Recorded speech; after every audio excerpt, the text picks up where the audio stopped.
कैसे हैं आप लोग। तो आज मैं एक और वीडियो के साथ हाजिर हूँ। पेन किलर्स हर घर के अंदर पाया जाता है और ज़रूर आपके घर के अंदर भी मौजूद होंगे पेन किलर्स जो दर्द की दवाइयाँ होती हैं। और हर घर में कोई ना कोई ऐसा फ़र्द होता है जिसको कहीं ना कहीं दर्द हो रहा होता है और वो जाता है टैबलेट निकालता है और खा लेता है। फ़र्क पड़ जाता है, वक्ती फ़र्क पड़ता है, फिर दर्द वापस आ जाता है। तो पेन किलर्स मुख्तलिफ़ किस्मों की आती हैं, मुख्तलिफ़ डोजेज़ के अंदर आती हैं। कुछ में डोज़ भी नहीं लिखी होती, कुछ 500 मिलीग्राम की होती हैं, कुछ 250 मिलीग्राम, कोई 7 पॉइंट मुख्तलिफ़ डोजेज़ के अंदर आती हैं। मुख्तलिफ़ रंग की, मुख्तलिफ़ शेप की, कुछ कैप्सूल फॉर्म में आती हैं, कुछ टैबलेट फॉर्म में आती हैं, कुछ इंजेक्शन फॉर्म में भी आती है। लोग वारन के और इंजेक्शंस लगा रहे होते हैं बार बार। तो आज बेसिकली मैं पेन किलर्स के हवाले से बात करूँगा और इनकी जो मुख्तलिफ़ किस्में होती हैं और कौन सी पेन किलर सेफ़ है और कब लेनी चाहिए। पिछली वीडियो ज़रूर देखिएगा, उसमें मैंने बात की थी इनके साइड इफ़ेक्ट के हवाले से।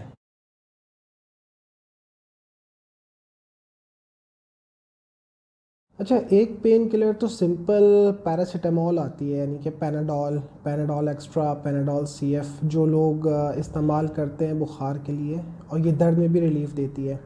इसकी एक कॉम्बिनेशन फॉर्म भी आती है जो पैनाडोल और साथ में एक पट्ठों को रिलैक्स करने की दवा भी साथ में होती है उसमें शामिल, जैसे कि सैमरोल एन हो गई या न्यूब्रोल हो गई या ड्यूराजेसिक हो गई। ये निस्बतन सेफ़ होती है, इसको इस्तेमाल किया जा सकता है। मैं आम तौर पे इसको देता हूँ हस्बे ज़रूरत, यानी कि जब आपको दर्द महसूस हो और दर्द हल्की नौइयत का हो तो आप ये पेन किलर यूज़ कर सकते हैं। लेकिन ज़ाहिर सी बात है कि अगर आप इसकी ज़्यादा मकदार इसमें इस्तेमाल करेंगे तो ये ज़ाहिर है जिगर भी ख़राब कर सकता है और जिगर फ़ेल भी कर सकता है। तो हल्के दर्द के लिए सबसे बेहतरीन और मौजूद दवा यही पेन किलर्स होती है, जिसके अंदर पैरासीटामोल शामिल हो। एक और दर्द की दवा की फ़ैमिली है जिसको हम एनसेड्स कहते हैं। ये आती है वारन, वॉल्ट्रॉल, डाइक्लोरान, सेल्वेक्स, जोवेक्स के नामों से। मुख्तलिफ़ डोजेज़ के अंदर होती हैं, कुछ कैप्सूल फॉर्म में भी होती हैं और कुछ टैबलेट फॉर्म में भी होती हैं। और आम तौर पे वारन का जो इंजेक्शन होता है जो बहुत ज़्यादा इस्तेमाल किया जाता है अक्सर जगहों पे, तो ये बेसिकली इसी फैमिली में आता है।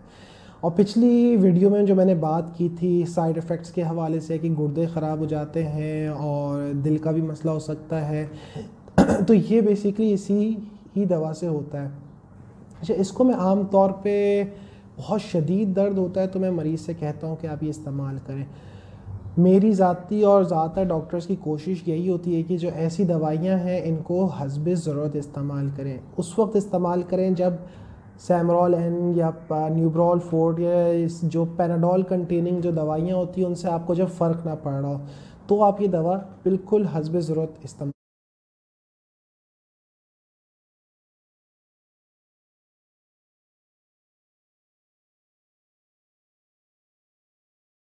अब एक पेन किलर आती हैं जो थोड़ा सा नशावर भी होती है, जिनको हम नारकोटिक एनाल्जेसिक्स भी कहते हैं। ये ट्रेमोल और ट्रेमाडोल या टोनोफ्लेक्स के नाम से भी आती हैं।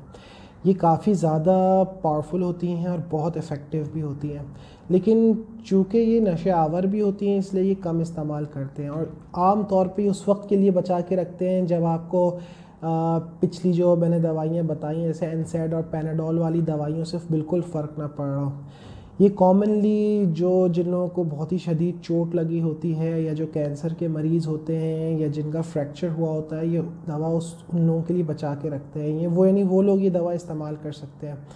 लेकिन ज़ाहिर है इस दवा के भी कुछ नुकसानात होते हैं और सबसे बड़े नुकसान तो यही है कि आदत बन जाती है, यानी कि चूँकि ये नशावर दवा है। दूसरा ये कि इससे चक्कर भी आते हैं लोगों को और बहुत ज़्यादा नींद भी आती है। तो कोशिश यही होती है कि इस दवा को फिर ज़ाहिर है उसी तरह से एडजस्ट करते हैं। अगर किसी को बहुत नींद आ रही है तो वो आधी गोली खा लें, लेकिन ये आम तौर पे उन्हीं लोगों को देते हैं जो बहुत ज़्यादा शदीद दर्द के अंदर मुब्तला होते हैं।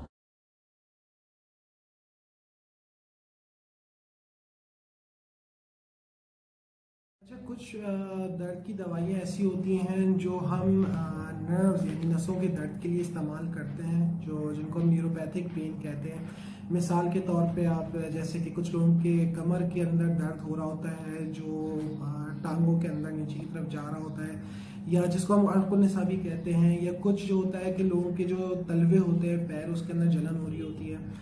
तो ऐसे दर्द के अंदर हम कुछ दवाइयाँ इस्तेमाल करते हैं जिसको हम गैबापेंटीन या प्री गैबलिन भी कहते हैं, जो कि मुख्तलिफ नामों से आती है। मशहूर नाम जी गैब हो गया या जिलिका हो गया। तो ये जो है बेसिकली नसों के लेवल के ऊपर जाके पेन को मॉड्यूलेट करती हैं और कम करती हैं।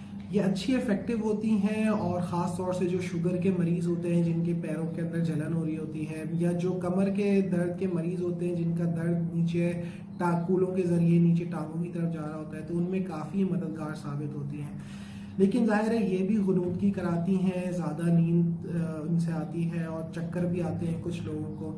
तो बेहतर तो यही होता है इसको ज़ाहिर है कम से कम डोज से इस्तेमाल मतलब शुरू की जाए, फिर आहिस्ता आहिस्ता इसकी हम डोज बढ़ाते हैं। बहुत ज़्यादा साइड इफ़ेक्ट नहीं होते इसके, लेकिन ज़ाहिर है काफ़ी लोगों को इससे गुनूदगी और चक्कर भी महसूस होता है। अच्छा, तो हमेशा एक बात याद रखें, पेन किलर्स जब भी इस्तेमाल करें तो डॉक्टर के मशवरे से इस्तेमाल करें। ऐसा नहीं हो कि आपने कोई भी दर्द की दवा उठाई और खा ली। कुछ जो मैंने सेफ पेन किलर्स बताई हैं, जो पैरासीटामोल जिनके अंदर शामिल होता है पैनाडोल, तो वो आप खा सकते हैं, लेकिन ज़रा वो भी एहतियात से और डॉक्टर से ज़रूर पूछ के इस्तेमाल करें। क्योंकि अक्सर मरीज़ होते हैं जिनको कोई ना कोई गुर्दे का मसला होता है, और वो फिर मुख्तलिफ तरह की पेन किलर्स खाते हैं जिससे उनके गुर्दे मज़ीद ख़राब हो जाते हैं। तो उस चीज़ से बचने के लिए बहुत ज़रूरी है कि ज़रूर अपने डॉक्टर से मशवरा करें।